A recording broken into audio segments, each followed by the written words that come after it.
Epione pain management and regenerative centre. ఇక మీ నొప్పులు శాశ్వతం కావు.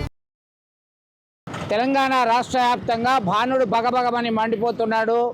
భారత వాతావరణ శాఖ హెచ్చరికలు జారీ చేసింది. మరొక 3 రోజుల పాటు అత్యధిక ఉష్ణోగ్రతలు ఉంటాయని హెచ్చరికలు జారీ చేసింది.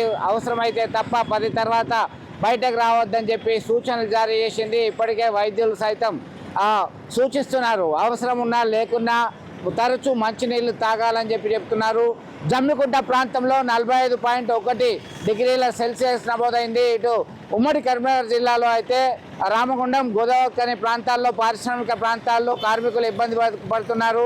మరొకవైపు ఉపాధి హామీ కూలీలు సైతం ఇబ్బంది పడుతున్నారు. వాళ్ళకి కనీస సౌకర్యాలు కల్పించాలని ముందుకు వస్తున్నారు. ఓఆర్ఎస్ ప్యాకెట్లు తరచూ తీసుకోవాలి. మరొక వైపు రాజకీయ నాయకులకు సైతం ఈ పొలిటికల్ ప్రచారం చేస్తున్నటువంటి క్రమంలో వడదెబ్బకు గురవుతున్నటువంటి సంఘటనలు జరుగుతున్నాయి. ప్రస్తుతం మనం చూస్తున్నాం ఇదంతా కూడా నిరంతరం రద్దీ ఉండేటువంటి ప్రాంతము. 11 గంటల ప్రాంతంలోనే ఇట్లాంటి పరిస్థితి ఉంది. ఇటు జమ్మికుంట, రామగుండం, పెద్దపల్లి, కరీంనగర్, జగిత్యాల ఎక్కడ చూసినా కానీ 45% దాటడంతో అబ్బో ఎండలు అంటున్నారు. వాతావరణ శాఖ రెడ్ అలర్ట్ జారీ చేసింది. దాంతో ఉదయం 11 గంటల వరకే అన్ని పనులు కార్యక్రమాలు ముగించుకుంటున్నారు. మళ్ళీ తర్వాత 7 గంటల ప్రాంతంలో షాపింగ్కి వెళ్ళేవారు, వారి యొక్క విధి నిర్వహణలో ఇతరత్ర పనులు చేసేవారు కూడా వాళ్ళ యొక్క పనులు ముగించుకుంటున్నటువంటి పరిస్థితి గమనిస్తున్నాం. దీంతో వడదెబ్బతో తీవ్ర డీహైడ్రేషన్ అవుతుంది.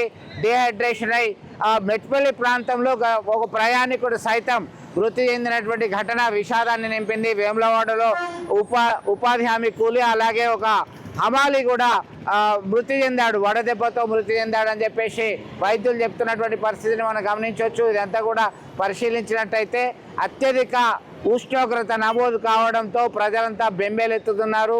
వివిధ వర్గాలకు చెందినటువంటి ప్రజలు, ఆటో కార్మికులు, ఉపాధి హామీ కూలీలు, అలాగే నిరంతరం చేసేవాళ్ళు ఇట్లా బాటసారి ఉన్నారు. ఎట్లా ఉంది ఎండ, ఎట్లా కొడుతున్నది? ఇంత ఎండలు ఇప్పుడే గమనించారా మీరు?